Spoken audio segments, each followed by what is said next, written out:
My wife snapped, "Stop questioning me. You're lucky I even come home." Because I asked why she returned at sunrise. I said, "Noted." That same night, I packed my passport, emptied the safe, and disappeared across the border without a trace. 4 years later, she finally spotted me, and the woman standing beside me made her knees buckle. I'm 32, and 4 years ago my wife told me I should be grateful she bothered coming home at all. By the time she saw me again, standing in a cafe in a city she'd never expected to find me, she realized exactly what she'd thrown away, and who'd been standing beside me the whole time. I'd been married for 6 years when everything fell apart. We'd met in our early 20s, married young, built what I thought was a solid life together. She worked in marketing, traveled occasionally for conferences, had an active social life. I didn't mind. I trusted her. But about 2 years before I left, things started changing. She'd come home later and later. Started being vague about where she'd been. When I'd ask simple questions, "How was your night?" or "Who were you with?" she'd get defensive. "Why do you need to know everything?" "I'm just asking." "You're always asking." It's exhausting. I drop it. Told myself she was stressed, needed space, that marriages go through phases.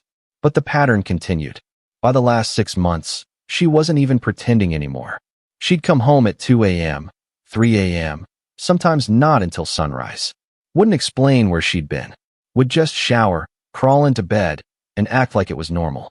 One Thursday morning, I remember it was Thursday because I'd taken the day off work, she walked in at 6:15 a.m. I was already awake, sitting in the kitchen with coffee. She froze when she saw me. "You're up early." "I didn't sleep much. Was waiting for you. I texted you I'd be late. You texted at midnight saying you'd be home soon. It's 6 in the morning." She dropped her bag on the counter. "I ran into some friends. We lost track of time." "For 6 hours? Why are you interrogating me?"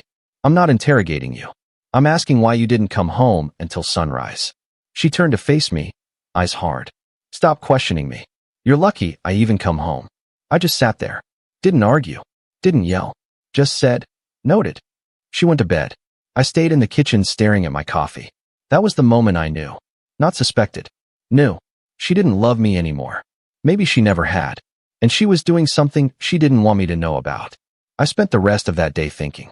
By evening, I'd made a decision. I wasn't going to confront her. Wasn't going to demand answers or beg her to change. I was just going to leave. Completely. Quietly. Without giving her a chance to explain or manipulate or gaslight me into staying. That night, after she left again around 8 p.m., said she had a work thing, would be back late, I started packing.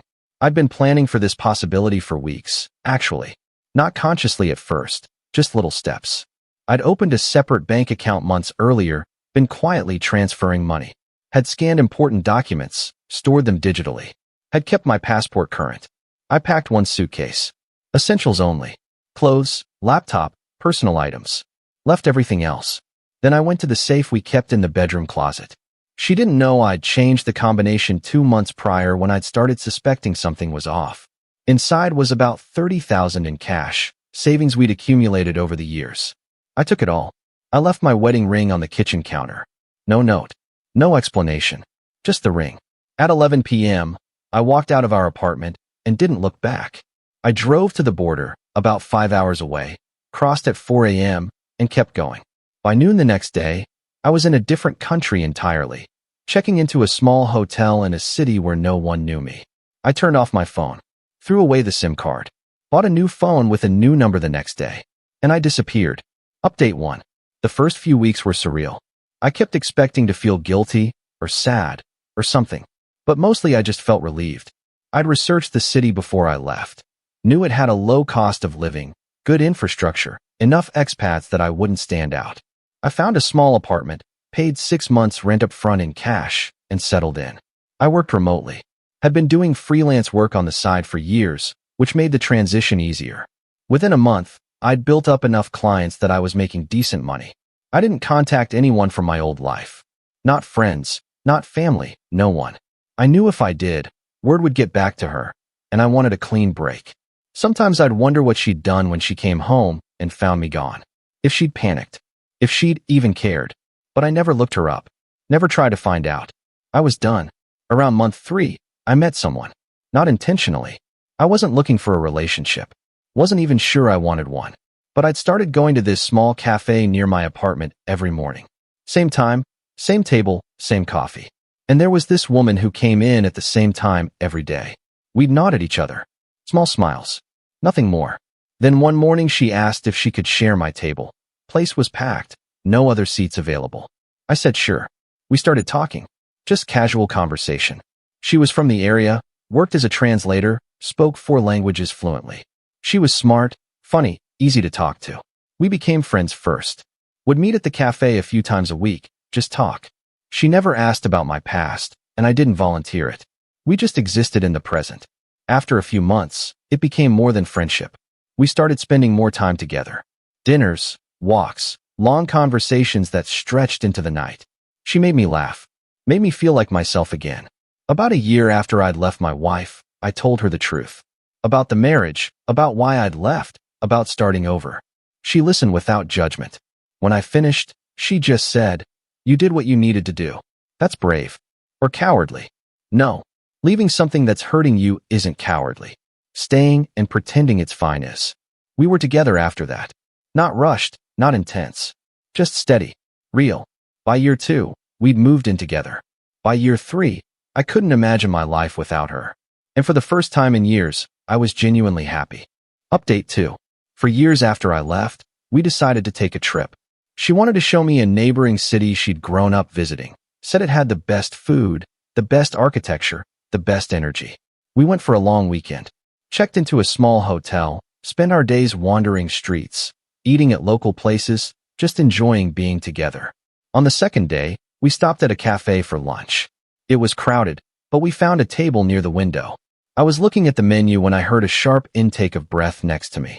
My girlfriend's hand touched mine. "Is that?" I looked up. Across the cafe, standing near the entrance, was my wife. Except she wasn't my wife anymore. I'd filed for divorce in absentia after 2 years, had it finalized through a lawyer. She'd never contested it, probably didn't even know where to send paperwork. But there she was, looking older, thinner, tired in a way I didn't remember. And she was staring directly at me. For a moment, neither of us moved. Then she started walking toward our table. My girlfriend squeezed my hand. "Do you want to leave?" "No. Let her come." My ex-wife reached our table, stopped a few feet away. "It's really you. It's really me. I've looked for you. For years. I didn't want to be found."